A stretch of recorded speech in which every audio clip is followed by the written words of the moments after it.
Hola, es un gusto compartir contigo este mundo mundanal. Mi nombre es Axel Elías, co-creador de este proyecto audiovisual independiente que explora los vínculos entre investigación, creación artística y vida cotidiana. En este último episodio del 2024 platicamos sobre feminismos e historia a partir de las virreinas del periodo colonial con la historiadora Daniela Pastor Telles, autora del libro Las Virreinas, Mujeres y Poder en la Nueva España de los siglos XVI y XVII. Esperamos que disfruten de esta entrega. Por favor, compartan sus opiniones y preguntas en la sección de comentarios de YouTube. Será un gusto que nos acompañen en nuestro siguiente episodio a principios de 2025. Hola, pues un gusto que nos acompañen nuevamente para este nuevo episodio de Mundo Mundanal. Y en esta ocasión estamos con la maestra Daniela Pastor Telles, quien es, como ya dije, licenciada y maestra en Historia por la Facultad de Filosofía y Letras de la UNAM. Y pues trabaja en la investigación y en la docencia como historiadora, especializándose, bueno, trabajando temas de historia colonial, y es por eso que estamos platicando con ella aquí. Entonces, bienvenida. ¿Algo más que quieras agregar a esa semblanza cortísima, ¿no? Que abreviamos, pero algo más que estés trabajando? Hola, mucho gusto por estar aquí. Es un gran honor. Pues básicamente dentro de historia colonial me dedico sobre todo a trabajar con perspectiva feminista. Veo la historia colonial a partir de eso y además la veo de manera global. No solo me dedico a Nueva España, veo todo el Imperio Español. Ujú. Sí, además, entre pues, las clases que das, ¿no? Que das a nivel bachillerato, a nivel de educación superior, también has aparecido en la obra nacional, ¿no? Hablar de tu libro, ¿no? Que también, como el título de tu libro, ¿no? Mujeres y poder, las virreinas de la Nueva España. Bien. Y esa mirada feminista, que es algo que pues ya lleva varias décadas, ¿no? Haciéndose, pero pues cada vez se va fortaleciendo más, justamente por platicando en la sesión pasada con Diana. Nos decía de esta mirada muy androcéntrica, ¿no? Así como de poner al hombre en el centro siempre, bueno, a la figura masculina, ¿no? A las masculinidades.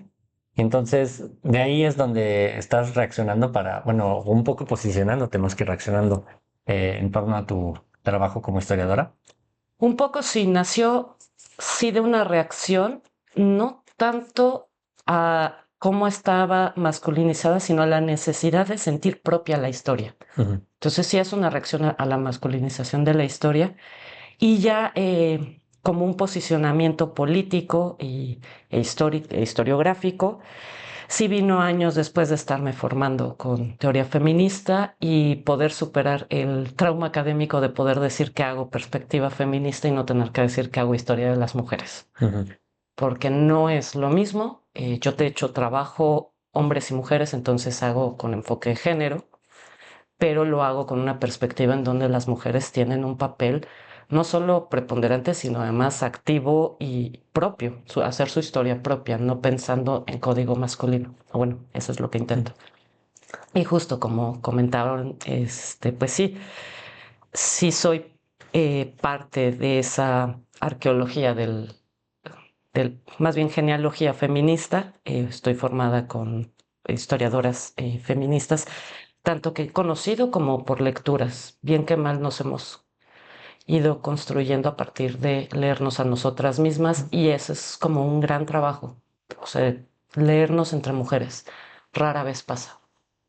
Y recuerdas como los chispas que te empezaron a encender esa perspectiva. Si es que luego, incluso quizá antes de que te decidieras por la historia, ¿no? Si hubo algo ahí, como algún proceso en tu vida que dijeras, oye, aquí hace falta algo, ¿no? Que responda a mis intereses, pues. Sí, sí. No, sí, de hecho fue más o menos de la mano. Lo que pasa es que soy un caso extraño y yo decidí estudiar historia desde muy temprano. O sea, en la secundaria ya más o menos le estaba yendo por allá. Entonces es Sí, muy raro, sobre sí. la carrera como historia. Este, pero sobre todo fue en la preparatoria. Vengo de una familia que muchos dicen que es matriarcal porque son mayoría femeninas, mujeres muy fuertes, muy independientes, pero es totalmente patriarcal. O sea, la ley Mm. de mi abuelo era la ley, pero era justo eso. No terminaba de entender cómo es que, siendo mi abuelo una figura a la que no se le dejaba hablar dentro de la casa, él era la ley. O sea, él era la figura paterna preponderante, mientras que las mujeres eran las que estaban haciendo todo. Como mi tío, que es un bueno para nada, con todo el respeto, pues, si Sí. está escuchando a mi familia, las cosas como son, Sin hombre. son bueno para nada, entonces, Sí. porque todo el mundo tenía que tener deferencias con él, sobre todo yo siendo la más pequeña, tenía que cuadrarme todavía más. Y pues mi mamá estudió antropología, entonces pues yo creo que por ahí me vino la parte de la historia. El 68 me llamó mucho la atención por justo la actividad que tuvieron mujeres ahí y que en los libros y los documentales sobre todo salían los hombres líderes y yo lo que sabía por experiencias cercanas a mí eran de mujeres. Entonces esa fue una de las primeras veces que sí dije, o sea, ¿cómo nos estamos contando las cosas? Y de hecho yo entré a la carrera queriendo especializarme en México contemporáneo, Ujú. pero en la carrera me topé con una princesa bizantina que me cambió el rumbo. Ujú. Entonces me empecé a dedicar, digo, también mi otro lado era el medievo, pero el Medievo poder, contemporáneo. sí, el poder bizancio, yo Sí. de Nueva España. Yo Obvio. no tuviera en escuelas, pero cambio de temas. Sí. Ya. Pues por ella, por Ana Comneno, es que empecé justo esta relación entre lo político, la política y las mujeres dentro de esas esferas. Mm. Cabe destacar que yo detestaba el mundo político, entonces fue una forma de romper con mi propia. De lo político es como muy institucional, me imagino, ¿no? O sea, ajá. Y es un mundo muy masculino. Entonces sí era como, no, yo qué voy a estar haciendo ahí. Pero pues a través de Ana Comneno le fui entrando, sobre todo teoría política, lo que hago es pensamiento político y un poco las instituciones, cómo se construyen con el pensamiento político. Ya. ¿Y por qué ella? O sea, ¿qué recuerdas como algo que, o sea, pues actuar fue la manera en que la viste en algún texto o sea, cómo y por qué lo motivó? O sea, precisamente en Bizancio, ¿no? Porque también es si bien sí hay materias en torno a historia bizantina en la Facultad de Filosofía y Letras, tampoco son como muchas, ¿no? O sea, como Son que dos, sí. arte bizantino e historia de Bizancio. En historia de Bizancio yo estaba con una profesora que pues, es mi mentora y ella es historiógrafa, entonces siempre nos dio directamente las fuentes. Y si no fue la primera, fue de las primeras mujeres historiadoras que leí. Una historiadora del siglo XI, XII, es como raro. Y desde su proemio, la forma en cómo está explicando por qué está haciendo historia, que es una forma de justificarse de por qué atentó contra su hermano para sucederle en el poder, me llamó muchísimo la atención. Es un poco rompía con esta retórica feminista de estarse diciendo yo la peor de todas, como Sor Juana, que es mucho discurso, o sea, no está mal, no es discurso negativo, pero no se le leía remordimiento por sus acciones y eso me gustó. Mm. Entonces me jaló desde ahí, desde el asumirse lo que estaba haciendo. Y de ahí, pues ya, ¿cómo, por qué no hiciste historia de Bizancio? O sí, lo realizaste un tiempo. La licenciatura me titulé con la tesis sobre Bizancio, de hecho sobre Ana Comneno, seguí ese trabajo, me lo seguí, eso fue en tercer o cuarto semestre de la carrera, que era segundo año. Entonces seguí releyéndola y seguí leyendo sobre Bizancio, ya me titulé con esa tesis, que es justamente ver el papel de las mujeres en el imperio a través de la mirada de Ana Comneno, un análisis historiográfico muy básico. Y entonces estaba decidiendo para dónde seguía como la parte de investigación. Todavía no entraba a la docencia, no sabía que me iba a jalar tanto ese mundo. Y no se nos ocurría absolutamente nada, porque si tenía que seguir por el mundo bizantino, tenía que empezar a aprender ruso y alemán, Mm. principalmente. Entonces, en lo que aprendía esos idiomas, pues tenía que hacer algo de mi existencia. Que bueno, puedo tratar de intentar así de entrar a la maestría en historia aquí en la UNAM, pero para eso necesito un tema más cercano, que no me van a aceptar con un tema tan lejano. Antes, era en aquellas épocas en las que los temas medievales Mm. no estaban de lleno y platicando con mi asesora, me dice, bueno, pues puedes buscar casi como figuras de poder, como una princesa, pues en Nueva España. Y yo así, ¿qué? O sea, la Malinche. Y me dice, pues no necesariamente, pero pues están las encomenderas, me dice, bueno, o las esposas de los oidores, las oidoras, y nos quedamos viendo en las dos y ella dijo, o las virreinas, y yo, Mm, pues vamos a intentar con las virreinas. Y ya así fue como entré, porque fue de, pues vamos a ver qué pasa, y descubrí un mundo que no existía. Nadie había trabajado a las virreinas, y entonces dije, de aquí soy, camisa de 11 varas, algo difícil, ese es mi mundo. ya. Y pero fue inmediato, o sea, desde que surgió la idea esta de vamos a estudiar virreinas, dijiste, sí, aquí hay algo, o más bien ya que te decidiste y te encontraste con la historiografía y que había tanto por escribir, tanto por contribuir, ¿no? A darles como una agencia, no solamente como, como objeto, no sé cómo decir, sí, Objetos. como acompañadora, no sé, de la figura del virrey. Ahí donde se demuestra que tenemos una educación muy patriarcal.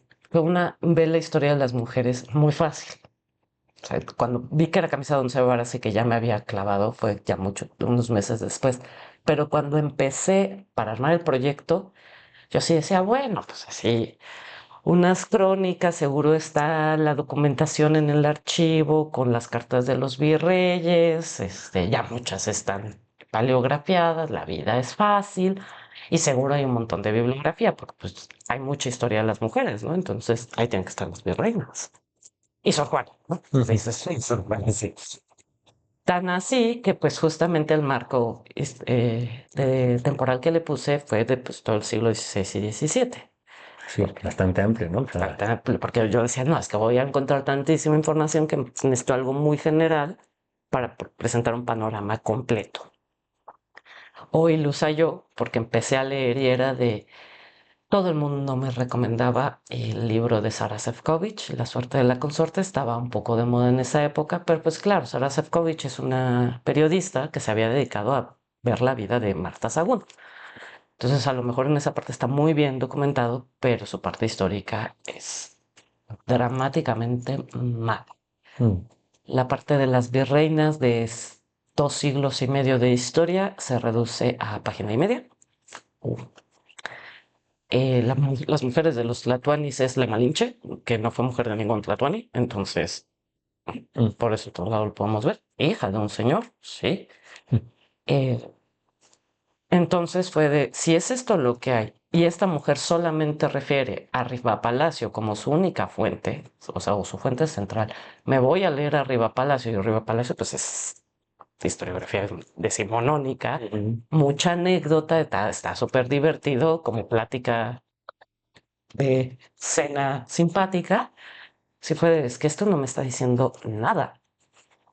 Entonces, más bien, creo que ahora sí hay una camisa de 11 varas y el punto es, ya no es tanto es ver la posición política de las virreinas, sino ver quiénes fueron las virreinas. Entonces, de creer que sí había una historiografía sobre ellas y que podía especializarme en algo en específico, pues ahora fue de no hay absolutamente nada y entonces hay que crear al sujeto histórico que existía, pero pues ahora tenemos que hacerlo. Sí, recuperar lo de las fuentes, ¿no? Sí, Efectivamente. como que sí, veo ahí unos asuntos que quizá no están vinculados, ¿no? Pero desde el primer reto de tu tesis de licenciatura, que era enfrentarte a un campo que cuando menos en la academia de la UNAM, ¿no? Que yo también soy egresado, o sea, casi el trabajo se centra en lo que es el territorio actual de México, quizá novohispano, ¿no? El que se conquista, ¿no? Pero anterior, o sea, hay pocos trabajos, sí hay, ¿no? No estoy diciendo que no haya nada, ¿no? Pero, o sea, medievo casi no se trabaja, ¿no? Entonces, y pues esta otra mirada o sea, saltaste de ese como hueco historiográfico a otro, ¿no? Que es ahora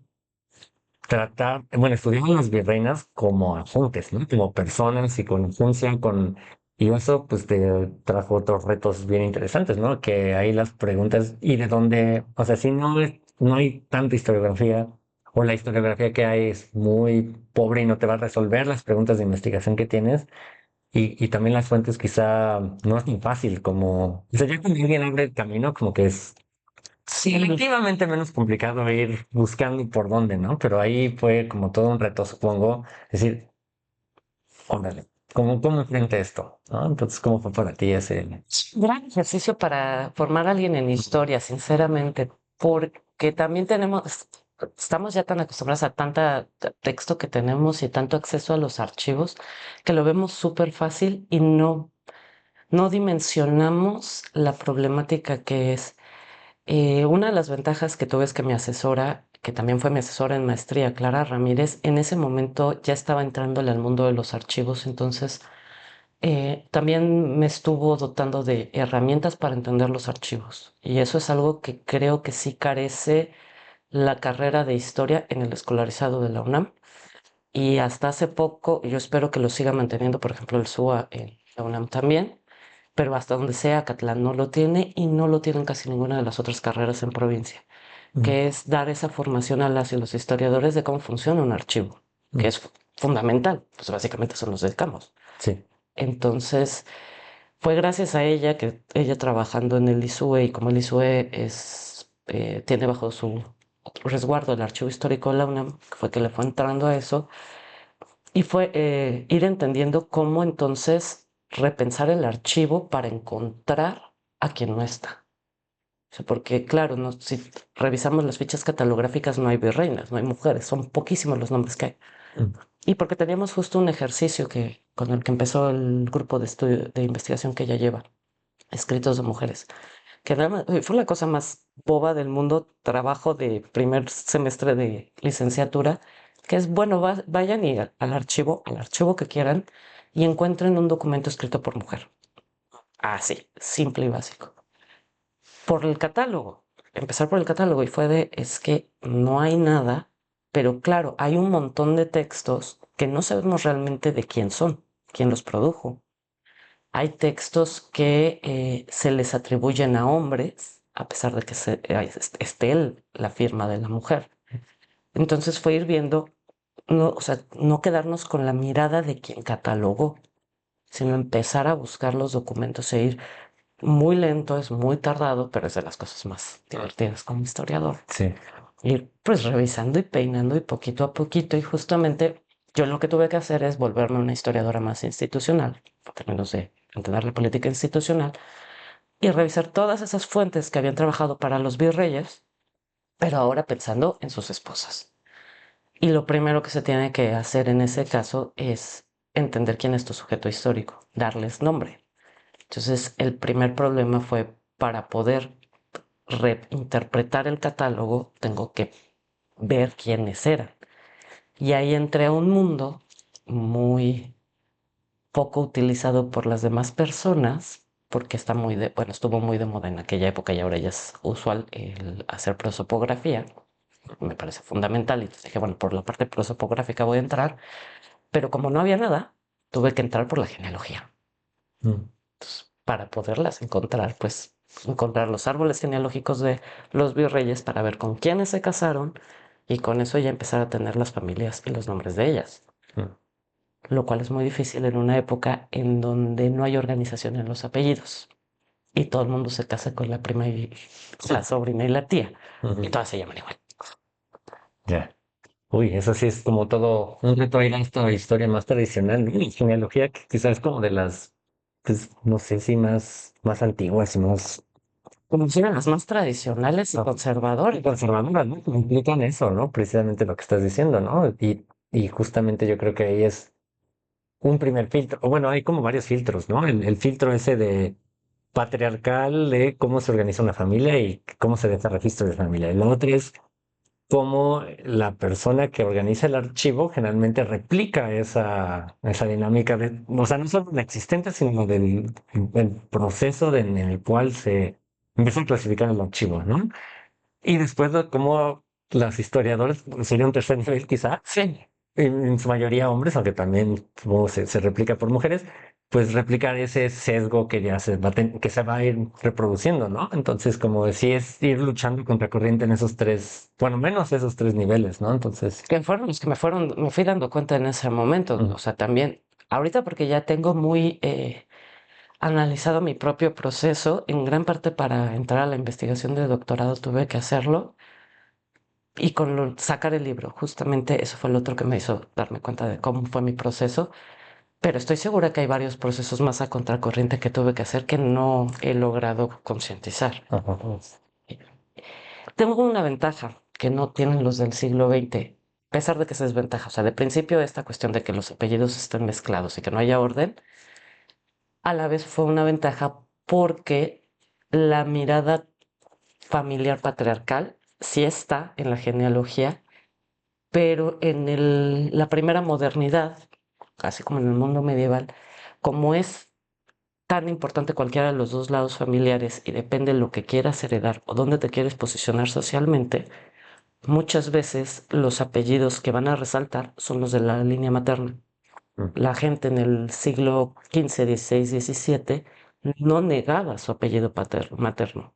Entonces muchas veces lo anteponía Mm. y eso me permitió encontrar mucha documentación. O sea, por ejemplo, el Marqués de Guadalcázar, si no me falla, no es el Marqués de Guadalcázar. Es uno de los primerititos virreyes, es el Marqués de Villamanrique. Él lo hereda por una tía suya, que fue a su vez ella virreina en un reino hispánico, pero él entonces resalta mucho su apellido Manrique. Eso me permitió empezar a ver a las mujeres dentro de una de las familias y eso empecé a ver cómo se iban, por buena suerte esa familia se enlazó con la del primer virrey novohispano, los Mendoza. Y los Mendoza tienen la ventaja de que sus mujeres les dio por ser mujeres extraordinarias para que salieran en la historia. O sea, ¿qué quiere decir? Que eran extraordinarias en mirada masculina, pero pues para ellas era lo más normal actuar como actuaban, en un mundo en donde además estaba Isabel la Católica. Entonces, que tenía una mirada sobre el actuar femenino muy distinta. Entonces, tuve esas ventajas, pero fueron ventajas que pude hacer, ventaja más bien, o sea, que las pude utilizar a mi favor una vez entendiendo ese siguiente aspecto, que era cuál es la época a la que tengo que entender entonces la época para ver cómo se produce esa documentación y luego ver cómo es que se cataloga. Entonces me tuve que remontar, mi tesis era sobre 1535, me regresé hasta 1400 y tantos con las primeras guerras señoriales. Sí, y que porque también has hecho trabajo de archivo tanto en México como en España, ¿no? Entonces también es como entender que si bien ahí pueden compartir algunos aspectos, me imagino que también hay diferencias en cómo se cataloga un archivo general de Indias al archivo general de la Nación. Entonces también implica como otras lecturas de archivos, cierta manera de aproximarte, ¿no? A los archivos, lo cual también es otro reto, ¿no? O sientes que ya teniendo esta como manera de pensar, el cómo te aproximas a una fuente primaria, ya te abrió las puertas para cuando menos encontrar posibles salidas en otros archivos. Te da la experiencia, pero si te duermes en el laurel de ya sé cómo es, justo pierdes esto que estás señalando, la especificidad de cada archivo. Porque Indias, bien que mal, y sobre todo Indias, tiene una mirada colonialista sobre la Mm. documentación, a pesar de que su documentación es toda sobre fuera de España, sí, es muy colonialista en eso, entonces tiene distintas maneras de leerse. Em, Además, todo lo piensa de una manera extraordinariamente sí, institucional, pero además muy borbónica. O sea, su mirada sí es muy colonialista en eso y mucha de la documentación que tiene es pre-Borbones, pre-Ilustración. Entonces, yo no estoy muy de acuerdo con algunos rubros como los tienen manejados, pero la ventaja que tienen es que separan mucho sus archivos y los genealógicos, más bien los de familia, tienen unos cuantos en Indias, tienen otros cuantos en el Archivo Histórico Nacional, Mm. pero además tienen su propio archivo de la nobleza. Ah, Pero no estaba libre el catálogo, entonces fue hasta que tuve que ir. Ahora ya está en línea, bendita pandemia, en ya, esos. pues, mencionaste que viajaste y ya Y el otro, planeabas la ida al archivo, ¿no? justo como pues no podía revisarlo desde aquí, ahí es donde creo que no nos debemos dormir en nuestros laureles, es que no pensamos en otras posibilidades más allá de los archivos estatales. Está la Academia la Real Academia de la Historia de Madrid, que tiene su archivo propio.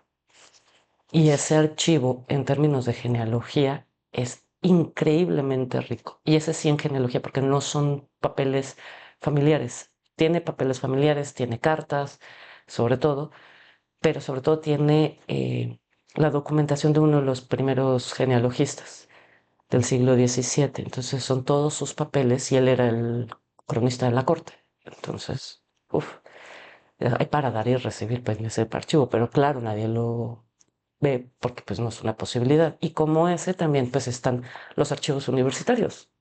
¿Quién los revisa? No solo para historia colonial en general. A nadie se nos ocurre ir más allá del archivo estatal. Sí, por los religiosos, ¿no? También que puede ser otra manera, ¿no? De registrar cuando menos nacimientos, defunciones, casamientos, ¿no? Y que te van dando como eso, pero eso es como quizá el punto de partida, o de ahí sí como hay suficiente material como para ir, pues, creando este sujeto, ¿no? Que te interesaba estudiar, ¿no? Quería llegar desde el archivo parroquial porque me daba terror, sobre todo considerando cómo se parecen los nombres y sobre todo si no tenía los nombres de los padres, porque es muy difícil, a pesar de que por los mormones ya están en línea y es fácil revisar muchos archivos parroquiales. Muchos de los personajes que conocemos de la historia nacieron en pueblitos lejanos de la mano de Dios, entonces acercarnos a sus archivos parroquiales es bastante difícil. Entonces, por eso yo me preferí ir por la genealogía ya armada, que bien que mal, la parte positiva de que sean tan conservadores es que sus lineamientos son muy claros desde siglo XVIII, aburridísima a la hora de leerla, con todo respeto a quienes les fascine la genealogía, pero Sí. es que es y sutanito de tal que dio por hijo a fulanito de tal y así constantemente en lugar de explicar quiénes son esas personas y en su sociedad, digo, pues el sentido de la genealogía. Mm. Pero por buena suerte, pues como son tan conservadores, les gusta nombrar a las personas o sea, con todos sus títulos y demás. Entonces, eso me dio la facilidad de poder encontrar a estas mujeres. Digo, sí habrá errores y demás, no puedo, quiero creer que mi publicación, o sea, mi tesis y posteriormente mi libro, es lo más limpia posible en cuanto a errores de denominación, pero no puedo dormirme en los laureles de nuevo, creyendo que yo tengo el último nombre, pero lo que se hice fue contrastar mucho tipo de documentos, o sea, no solo archivos parroquiales en muchos casos, sino, por ejemplo, como por buena suerte venían a Indias, la casa de contratación, Mm. que eso es, o sea, hay que pensar en todas las instituciones que pueden producir un tipo de papel. Ujú. Sí, dejar algún registro de estas personas, ¿no? Ujú. ¿Y de dónde sientes que encontraste como más material que te pudo ir respondiendo que tus preguntas de investigación? Es decir, como qué eran y qué hacían, ¿no? Más allá de, de, de cómo eran nombradas y su genealogía, que sí es parte importante, ¿no? O sea, no estoy tratando de meritar, pero supongo que también era una parte de... Chistosamente, sí las crónicas de la ciudad me sirvieron mucho, pero las crónicas de conventos, porque habla mucho de la interacción entre mujeres ahí, y además no están dando como noticia por día, sino están contando una historia, ahí me dotaron de mucho porque están explicándose. Y sobre todo pleitos, documentación de pleitos, que puede aparecer en crónicas, puede aparecer en los archivos. Esta cuestión que tenían entre el virrey y el arzobispo tradujo en que estuvieran constantemente no solo nombradas, sino se mostrara en su momento el papel que tenía una virreina dentro de la sociedad novohispana, Mm. no solo como mediadora, sino también como un ente político que se posiciona. Y eso solo fue donde mejor lo vi fue en los pleitos. Mm. Es el mejor lugar porque se estaban peleando virrey y arzobispo y pues la virreina tiene que tomar una posición y todo el mundo pensaría que pues, se posiciona con su esposo, ¿no? Son los mismos intereses. Pues muchas veces no. Mm. Entonces era muy interesante ver cómo ella sí tenía una decisión propia. Ujú. Sí, que no estaba respondiendo justamente esta figura del virrey que podríamos pensar como pues sí, el siguiente en mando después del rey, ¿no? Por lo menos en el territorio en el que estaba posicionado, ¿no? Y esta, pues la figura de la virreina, pues estaba mostrando cuando menos esa capacidad y un mando, ¿no? O sea, y eso ya. A la vez ayuda mucho a contrarrestar una idea que tenemos que se reprodujo en Sara Sefcovic y lo tenemos el resto. Justo esto de que son acompañantes. Con Sara Sefcovic, la parte que más me enojó fue justo eso que decía, eran parte del equipaje. No solo es que Mm, fueran acompañantes porque eso supone que tienen personalidad. Literalmente las hizo objeto. O sea, eran parte del equipaje. Me acuerdo muy bien de esa frase que se fue de mm, wow. mm, ¿Qué tal con la inmasculación a todo lo que da? ya. Eh, y que lo que resalta es eso, esa idea de, pues, es que pues, es la esposa del virrey, entonces, pues, se la trae de cajón, cuando, ¿por qué tendría que ser así? O sea, hoy día no es así, no es nada nuevo que no sea así hoy día, es porque tenemos siglos y siglos y siglos buscando los pequeños espacios y las grietas de cualquier sistema patriarcal, capitalista y demás para encontrar nuestra propia forma de ser, hombres y mujeres, y las mujeres 4 veces más, ¿no? Mm, Entonces, ¿por qué tengo que pensar que todas se acomodaban a la norma o a lo que se supone que tendría que ser? Entonces, con esa perspectiva ya feminista es que justamente relees las fuentes y ves esa autonomía de pensamiento y reinterpretas la sociedad de la otra forma. Si bien ser virreina no es un oficio, porque nunca tuvo nombramiento oficial, eh, no quita que sí sea un personaje público con la denominación virreina y en tanto tal es un personaje histórico. mm. Sí, hubo algo que te sorprendiera en esas como acciones que tomaron, o sea, o bueno, me imagino que muchos, ¿no? Porque además lograste con un periodo bastante largo, ¿no? Al final sí fueron los 2 siglos que analizaste de acciones de Berlín, ¿no? Lo cual estás hablando también que fue el siglo XVI y XVII. 16 y 17, sí. Ah, pero 17 ya se da el cambio hacia los Borbón. Sí, Es siglo y medio, porque ok. en 1535 empieza el virreinato y la primera virreina viene en 1560. Con Antonio de Mendoza no viene virreina, pero viene una figura femenina. Mm, Entonces, no con el título de virreina. Y el cambio dinástico acaba en 1700. ujú. Entonces, Ese es tu punto de quiebre. efectivamente. Hubieron, o sea, como actuar a agencia de ellas y las decisiones que tomaron, hubieron un montón de cosas que sí me llamaban la atención. Pero empezando porque también era un mundo que yo antes de la maestría desconocía. Eh, Casi no había estudiado Nueva España en la carrera. Nunca supe por qué. Bueno, sí, una parte porque la mayoría de las clases eran sobre el siglo XVIII. Y si hay un siglo en la historia que me aburre, es el XVIII, después el XIX, con todo respeto, pero Sí. uff, no, el XVIII, no. Mm, Entonces evitaba cualquier clase de cualquier tema, no solo era la Nueva España, mm, que tuviera que ver con el siglo XVIII. Y entonces, pues, en general me sorprendía mucho esa propia historia, la propia historia de la Nueva España, pero ya como su actuar aquí en Nueva España, la facilidad y la confianza con la que se insertan en una sociedad nueva. O sea, eso siempre me sorprendía porque no va con respecto a mi carácter, entonces a lo mejor por eso me sorprende. Pero aún así es difícil porque implica un viaje de 2 meses a una sociedad completamente distinta de la que conocían. Em, ¿Qué otras cosas? Bueno, justo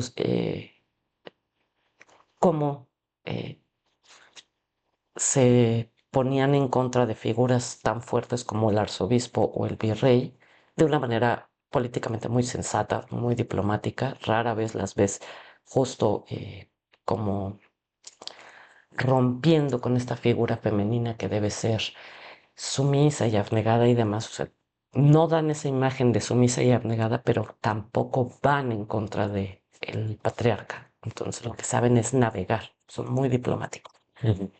Hasta una, pero era porque toda la familia era una corrupta, entonces esa virreina debería ser de la favorita de todo el mundo y no la de Sor Juana. Ah, Bueno, la de Sor Juana también es súper interesante, es una mujer sí, muy culta. al rato. La condesa de Baños, sí. Es- Toda la familia fueron unas fichitas, tuvieron serios problemas con absolutamente, ahora sí creo que con todas las partes de la sociedad novohispana y además con la corona.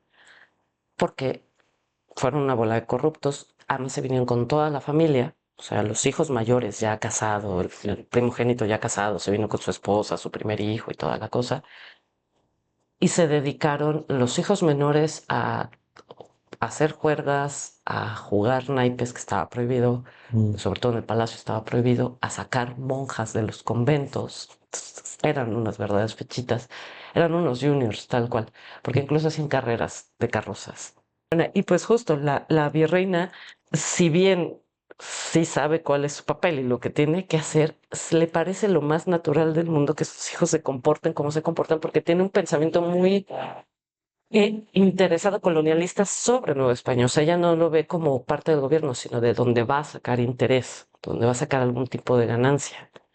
Entonces su comportamiento responde muy bien a los intereses de su familia, pero es increíble cómo ella a la vez logra, además, tener un papel en el que busque que el pueblo a ella sí la quiera. Entonces, porque se logra ella sí salir con la suya muchas veces, muchas otras no, pero varias veces se logra salir con la suya, a pesar de todos los desastres que están haciendo tanto sus hijos como ella. Entonces es muy interesante ver cómo juega mucho con el deber ser y con su papel como mujer eh, aristócrata, nobleza titulada, como buena madre, pero a la vez siendo una buena mala madre, porque sus hijos son un desastre. Entonces es muy, muy interesante eso. Y además, la otra es como si es una mujer que hasta eso le tiene completa lealtad a su familia, tanto esposo como hijos, porque acepta todos los errores que puedan tener y busca respaldarlos. Entonces, son personas muy interesantes Ujú. que una no se esperaría, porque pues claro, si estás en la escala familiar en una posición más o menos baja o con problemas, lo último que vas a estar viendo es viendo por los otros. Pero claro, está hablando de un tipo de sociedad que se piensa en comunidad. Y de hecho, gran parte de eso es lo que llevó a mi tesis de doctorado. La idea de que entonces las familias en el antiguo régimen siguen respondiendo a un sistema de poder horizontal, donde sí hay un patriarca, pero los intereses familiares se sobreponen al interés individual. Y eso implica, en términos de la monarquía, que es una ruptura con lo que se está dando en esa época, que es el absolutismo, el poder vertical. Ujú. Entonces, me llevó mucho para allá, para la historia familiar, o sea, la familia como una institución. Ujú. Y es lo que empezaste a trabajar para el doctorado, entonces, Sí. ya. Bueno, lo que intenté, pero me tuve que quedar con la parte genealógica. Ujú. Porque sí, otra vez me metí en un tema muy grande. Ahora, si no, Investigación. sí, no tengo problemas de que esas versiones. Porque también no fue temporal. Ahora sí me restringí unos cuantos años. Nada más es la segunda mitad del 16. Pero lo amplié en espacio. Fueron todos los virreinatos del Imperio Español. Porque, ¿por qué no? Y me imagino que también otra vez el reto ese de enfrentarte a distintos archivos y manera de clasificar, ¿no? Efectivamente, y otra vez el reto. Ahora, increíblemente, muchas veces el reto fue que tampoco estaban muy ciertos los textos, la historiografía incluso actual, en cuál era el orden de los virreyes. Y es que yo no me había dado mucho cuenta, no me había percatado qué tan vieja era la historiografía institucional. Casi para antiguo régimen, primera modernidad, la historiografía institucional es los 60. Casi nadie ha seguido por esa línea. Porque, sobre todo en términos del virreinato, porque se puso más, no de moda, sino que fue más importante ver la parte económica. Entonces, la hacienda, la encomienda, son temas muy importantes, muy necesarios, pero se dejaron de lado muchos otros aspectos, como justo el virrey, el arzobispo, como el arzobispado como institución, Mm. la audiencia, o sea, como, porque se cree que, claro, entonces el rey las pone, las impone y así funcionan y son monolíticas y no cambian. Cuando, claro, hay una idea en España de qué están haciendo, pero al llegar a cualquiera de los virreinatos tienen que modificarse porque no están hechas por humanos. Entonces se tienen que modificar. Y eso es justo lo que vi, que no, la verdad es que la gente casi no trabaja el virreinato. O sea, bueno, hoy día ya están un poco más trabajados porque está grupos como el Instituto Universitario de la Corte en Europa, que lo que busca es más hacer como esta cuestión más cortesana, siguiendo a Norbert Elias, pero pues parte de la corte son las cortes virreinales. Entonces, algunos de ellos sí se han ido a trabajar al virreinato, pero dentro de ellos son los menos. Poco de lo que he escuchado no es mi área, ¿no? La colonia, mi historia virreinal. No, es justo como en esta figura del virreyes, virreinas, o sea, queremos pensarlo como muy vertical y casi lo que decía el rey era lo que decía, cuando es mucho más complejo que eso, ¿no? Es como que, y no sé si también lo viste, fuiste viendo en tu investigación doctoral, ¿no? Así de a pesar de que es la misma figura, es decir, virreinato de la Plata, virreinato del Perú, virreinato de la Nueva España, que no, o sea, quizás no sean las mismas mismas acciones. Es uno de mis primeros errores. Creí que sí lo... Porque claro, es una institución, entonces, pues, o sea, la Secretaría de Hacienda funciona igual en la Ciudad de México que funciona en Chihuahua. Esa es una de las tantas cosas que tenemos, que lo vemos con una mente muy contemporánea. Instituciones que ya pasaron.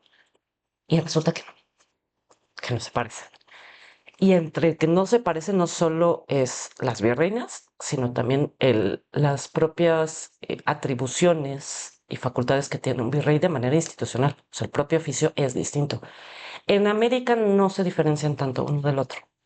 Tanto, porque cada sociedad, la incaica y la eh, mesoamericana, responden distinto y entonces los virreyes tienen que negociar de manera distinta.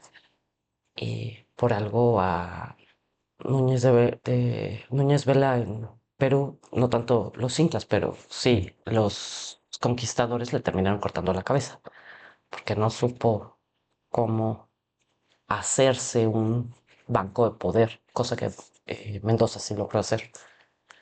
Y en España, bueno, más bien en la península hispánica es infinitamente más distinto, porque estamos hablando de dos coronas. O sea, es una sola monarquía y va a ser solo una monarquía hasta Carlos primero. Antes tenemos un montón de reinos, pero con Carlos y Juana, como Carlos hereda, el hijo de Juana I de España, hereda la mitad, que es la corona de Aragón, y comparten el gobierno de la corona de Castilla, el punto es cómo gobernar sin estar en casa, o sea, estar en las distintas casas. Pero además asumiendo que alguien le va a querer quitar el poder. Y porque hay un montón de hijos bastardos, muchos tienen el potencial. Y no todos los lados aceptan al mismo tipo de personas. Por ejemplo, en la Corona de Aragón no se acepta para un puesto de gobierno a alguien de fuera. Entonces, ¿cómo le haces si además tú creciste en Flandes, naciste en Flandes y llegas a un mundo que ni siquiera hablas el mismo idioma? Entonces, justo eso lo que nos muestra es cómo van cambiando las instituciones y que son vivas en ese sentido, porque están hechas por humanos. Y ahí, por ejemplo, lo que fui descubriendo es que la corona no tenía ningún problema con nombrar una virreina, o sea, como oficio propio, porque en Valencia sí nombró oficialmente que quien llevaba el gobierno era la virreina, porque era la viuda de Fernando II, hermana de Poix. Mm. Entonces, somos nosotros y la historiografía posterior que le ha negado la potencialidad de ser también un oficio. O sea, lo que era una figura pública, hasta la tesis de doctorado entendí que tenía toda la potencialidad de además ser un oficio, de volverse persona real. Entonces, es que sí es otro mundo, tal vez por eso me dedico a eso, porque se parece mucho al nuestro, pero en los pequeños detalles es donde se muestra cuánto hemos cambiado. Y entonces nos muestra las potencialidades que tenemos el día de hoy, pensando en cómo hay otros mundos tan distintos. Ujú. Y eso es lo que a ti te ha servido como un poco eh, usar casos de la historia colonial previas a pesar de que ya había como una idea de liberalismo, ¿no? O sea, que empezó a forjar desde tardío siglo XVII, ¿no? Y que más se populariza durante el XVIII, ¿no?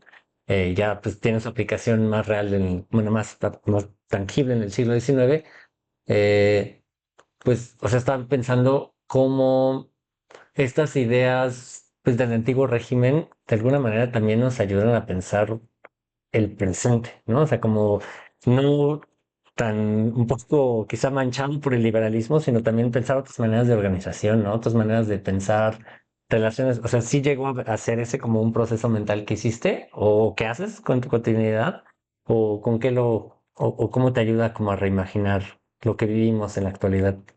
En primera me hace una persona más abierta, digo, porque me permite aceptar la diferencia.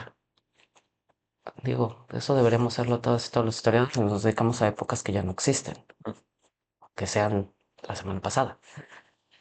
Eh, pero como yo me dedico además a un grupo que se ha visto siempre como en lo privado y como ese extra o adendum de la historia que son las mujeres, me hace más sensible a estar viendo esa diferencia.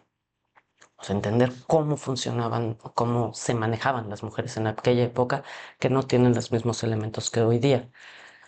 Una parte sí es a partir de ver la diferencia, pero también en esa comparación, yo no soy muy fan de la historia comparativa, sino justamente ver el devenir, o sea, muy vickiana la cosa. Mm, Cómo hemos llegado a ser quienes llegamos a ser y qué tanto de esas otras sociedades tenemos hoy día para ver cómo eran en esa época. Porque si bien el liberalismo es muy 18-19, de algún lado nace. O sea, mm, y bien que mal, el siglo XVI y XVII es moderno. O sea, no es el mundo medieval en ciertos aspectos, en otros es muy medieval. Es- pero es eso, es claro, porque ya existe el absolutismo y porque los reyes dicen que ellos son el centro del poder, eso no quiere decir que el resto de la población no esté pensando así.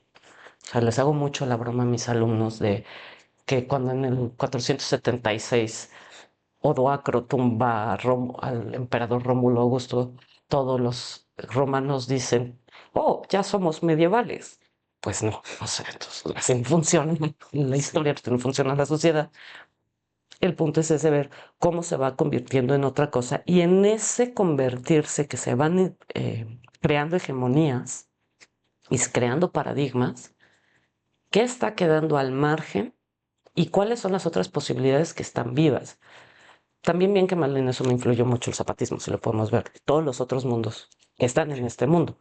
Entonces, claro, yo me dedico a las zonas de poder. Son los hegemónicos, son los que imponen, pero están imponiéndose ante otras formas. Y en esas otras formas es la parte que a mí me ayuda al presente. O sea, sí, claro, veo eh, el capitalismo, ya no puedo denominar neoliberal, y veo que me dicen que el patriarcado ha muerto, pero a la vez lo sigo viendo más que vivo con tantos feminicidios al día y demás. Y digo, ok, siguen siendo la hegemonía, sigue siendo lo predominante, el patriarcado a todo lo que da, el capitalismo a todo lo que da, pero eso no quiere decir que sea nuestra única salida. Entonces, las posibilidades es por dónde encontramos otras salidas, qué otras respuestas ya hemos tenido y nos han funcionado en cierta medida.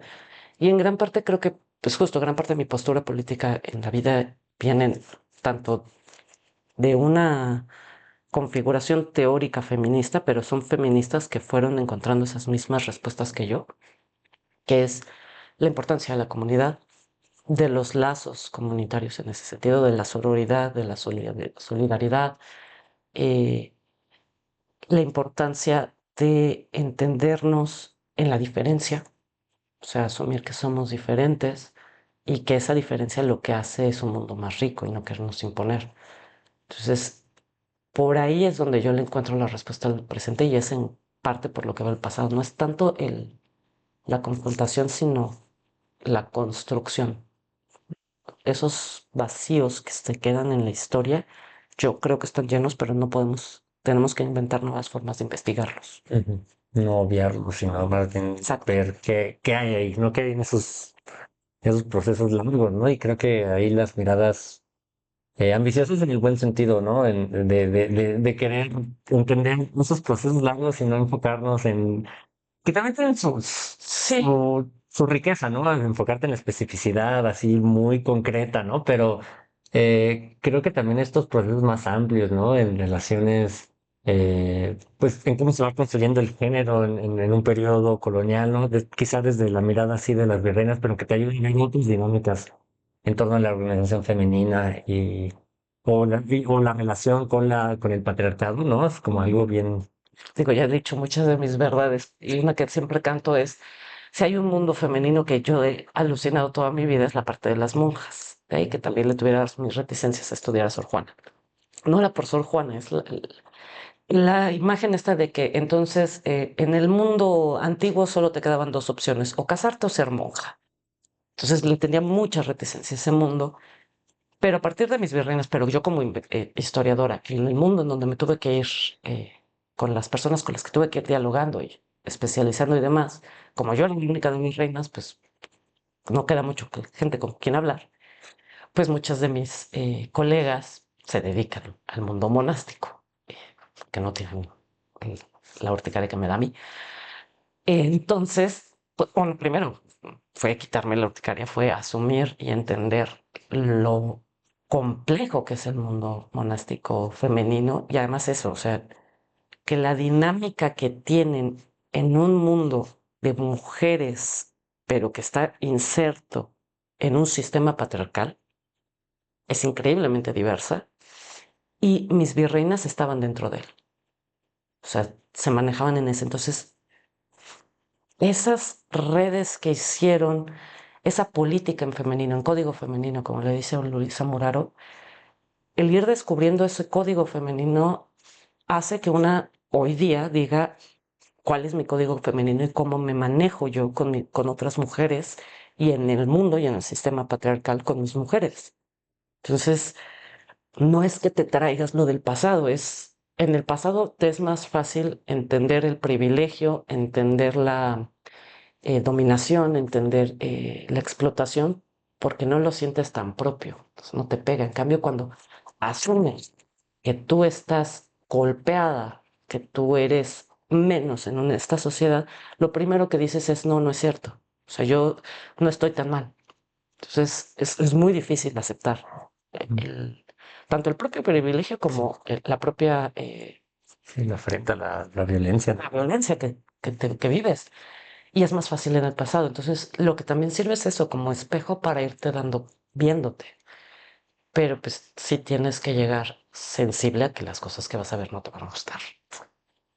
Sí, eso es un encuentro no solo con el pasado, sino con una misma, ¿no? Y bueno, con la sociedad también, ¿no? Entonces sí, sí son casi que decíamos en otro diálogo, casi la historia como uso terapéutico, ¿no? Así que también es un poco eso, como Sí, cuando hablamos de confrontación, un espacio en el que te confronta con quién eres y cómo te posicionas en el mundo, sí, ¿no? porque es así. Sí. Sí, me estoy confrontando con ese, pero sabemos que aquí están los límites de donde me estoy confrontando. Ajá. No va a pasar de aquí. Sí, es como un espacio terapéutico. ¿Algún contacto que tengas que la gente bueno, tu libro obviamente, que es una buena manera de aproximarse a tu línea de investigación, lo que trabajas? También hay algún otro espacio, yo sé, no sé si tienes como algún correo o algún sitio que puedas compartir. Potencialmente dentro de algún tiempo va por fin a estar mi página de academia.edu actualizada, porque nada más tiene un artículo que hice en colaboración. Juro que algún día lo voy a poner al día. Pero bueno, ahorita mi correo es el mejor lugar. Es bastante fácil, es daniela.pastor@gmail.com. No hay pierde. Por redes sociales les diría síganme, pero ni yo la sigo. Soy una persona muy antiguo régimen después de la pandemia. Me pueden escribir a. Seguro me encuentran. Sí. Y ya tendremos el enlace de tu libro para que Sí. se quiera acercar por ahí.